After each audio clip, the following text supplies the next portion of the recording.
It's 8 a.m. from Fox 35.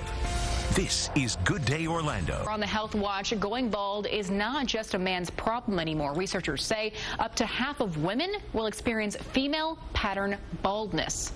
Now, Dr. Jamin Brahmbhatt, physician with Orlando Health, joins us now to talk all about that. Now, tell me. Kristen, good morning. Good morning. Thank you for joining us, and welcome back to the U.S. You were on vacation for a Yeah, week. I was in Nairobi for a whole week. Exciting place. All right. Now, we have to get to this. I can't.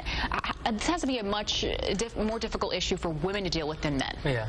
It's actually one topic that's, under discussed in women, and it's baldness. Actually, 50% of women suffer baldness, and actually, if you look at all statistics, 40% of women, so 60% of men have baldness and 40% of women have baldness. Wow. So it's a huge problem that's not really discussed out there in the media or in the healthcare field. And a lot of the causes are pretty much the same in men, but it's usually a different pattern of baldness in women compared to men. Okay, now how much genetics come to play in this? What is it? Oh, genetics. Genetics is a huge component of it, and actually there is actually. It could be hormonal, it could be lifestyle, it could be genetics as well. And when you look at baldness overall, men usually start balding, they have a receding hairline, it's more of an M pattern, whereas women actually start balding more on the top of their head. So women don't really notice it. Men, it's very obvious when they're putting gel on, they start noticing the receding hairline.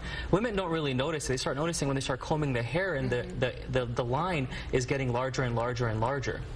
And a lot of it is genetics. I would say almost 50% of it is genetics, but there's the other 50% that's hormonal and lifestyle as well.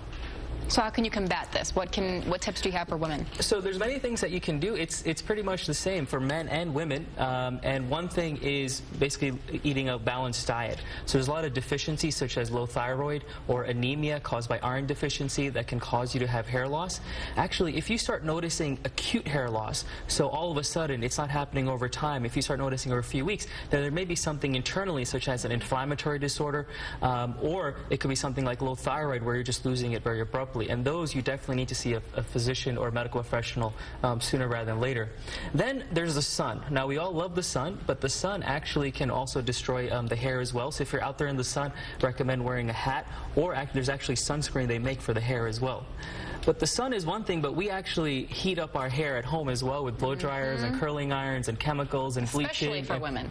Especially for women. And all those things, what they do is they affect the cycles of growth in the hair, and they can really blunt and affect the hair growth that you have. The third thing is stress. Stress is also related to hair loss, and that's one thing that if you can change at home, that would really be beneficial as well. All right, so there are preventative measures here. But those are preventative measures. There's also treatments. There's also medical treatments. There's actually a medication called minoxidil. It was actually first came out for patients with high blood pressure, and then what ended up happening was they started noticing people were growing hair. And so now it's actually used just for hair growth in a topical form. That's the only FDA-approved medication for hair loss in women. There's some off-label medications that are used for men that can be also used for women, but you'd have to talk to your healthcare professional before getting on those medications. There are ways to get rid of this and prevent it as well. I wouldn't say rid of it. Yeah, go ahead. I love you, buddy. Thank you for joining us. Time now is 8:27. Thank you so much for joining us.